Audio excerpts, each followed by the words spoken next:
الخوت، السلام عليكم.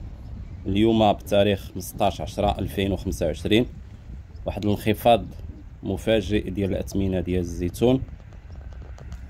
غادي تشوفوا معايا في هذا الفيديو الخيرات ديال مولانا. الزيتون شحال داير، شحال كيعطي ديال الزيت، والزيت شحال دايره في هذه المنطقه اللي انا فيها حاليا. لا تنساوناش باعجاب، بارطاج وتعليق في القناة. اللي عنده اي تساؤل يخلي لنا تعليق وحنا غادي نجاوبوه بكل صراحة.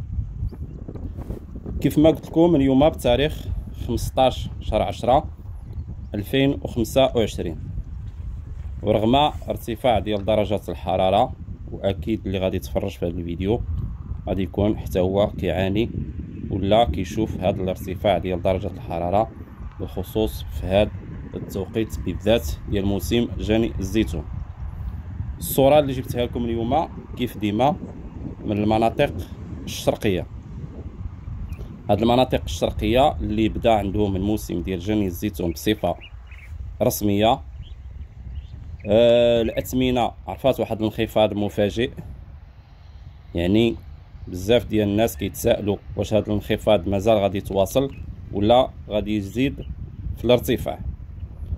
الشناقة خايفين، الفلاحة خايفين، الأسواق متذبذبة، مازال ما راسياش، مع العلم بأن الناس اللي بداو جني الزيتون الأغلبية الناس ديال السقي، يعني لا في بني ملال ولا في الفقيه بن صالح ولا في مراكش ولا في جميع المناطق المغربية. يعني اللي بداو الموسم ديال جني الزيتون هما المناطق اللي كتعتمد 100% على السقي، بينما المناطق الشمالية اللي كتعتمد على البور يعني مازال كتسنى الله سبحانه وتعالى يجود عليهم بالغيث ديالو، لأن عندنا يعني واحد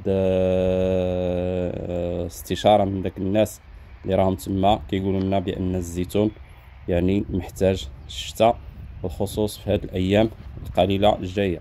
إذا ما كان الشتاء يعني واحد النسبة كبيرة من المحصول غادي تضيع. ولهذا ما تنساوش بالدعاء، الله يرحمنا والله يرحمنا بالغيث ديالو، باش حتى الفلاحة ينتعشوا شوية. كيف ما قلنا في المناطق الشرقية اليوم الزيتون صبح داير ما بين 6 دراهم و7 دراهم، يعني هذا بالنسبة للزيتون ديال الصندوق.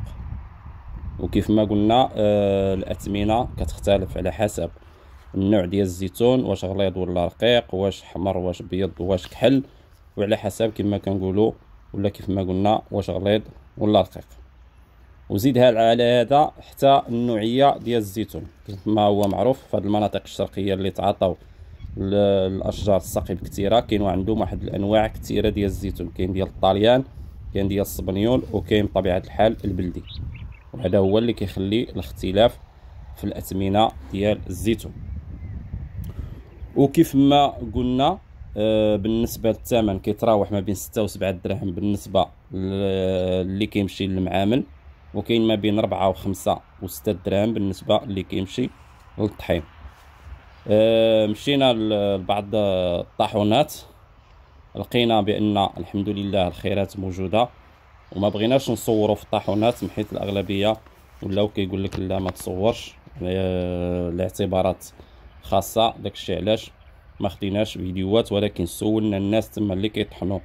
الناس اللي كيطحنوا قالوا بأن الزيت كتعطي ما بين 14 و 16 يطرو للقنطار، يعني هادشي فين محدود دابا ما بين 16 14 و 15 لتر للقنطار الواحد يعني. وكيف ما قلنا الأثمنة كتراوح ما بين 4 و5 و6 و7 ديال الدراهم. بالنسبة للمناطق الشرقية الحمد لله الخيرات موجودة، وكيف ما قلنا يعني الأغلبية ديال الفلاحة ديال هذه المناطق توجهوا بشكل كبير لزراعة أشجار الزيتون، وتوجهوا كذلك لعملية السقي. وهذا التوجه اللي توجهوه يعني رجع عليهم بواحد النفع كبير، لان كما كنشوفوا حاليا يعني كاين واحد الانتاج وافر ديال الزيتون في هذه المنطقة، والفلاحة كيف ما قلنا كيبيعوا بثمن مزيان في هذا التوقيت بالذات، على العكس المناطق الشمالية اللي ما طوراتش من المنتوج ديال الزيتون، يعني بقاو معتمدين على البور، ما غرسوش اشجار جديده كيف ما هو معروف، وما بقاوش كيعتنيو بشكل كبير بهاد الشجره.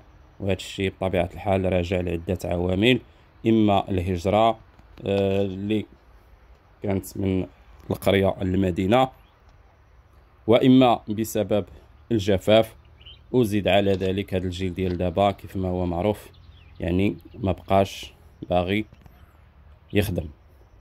وهذا الشيء اللي كيف ما ديما كنقولوه وكنعاودوه، خاص الدولة دير واحد التحفيزات في هاد المناطق باش يرجعوا يهتموا بالفلاحة، بالخصوص الفلاحة ديال أشجار الزيتون وأشجار التين، اللي هاد المنطقة ديال بالخصوص المناطق ديال إقليم تاونات عرفات واحد الانخفاض كبير في الإنتاج على الصعيد الوطني، لا في إنتاج الزيتون ولا في إنتاج التين ولا في إنتاج مجموعة من الأشياء اللي كانت معروفة الإنتاج ديالها في هذه المناطق. صحيح أن عملية ولا عامل الجفاف هو اللي أثر بشكل كبير، وإنما حتى العامل البشري حتى هو أثر بشكل كبير على النقص في هذا الإنتاج، اللي هي كيف ما قلنا راجعة بزاف ديال العوامل.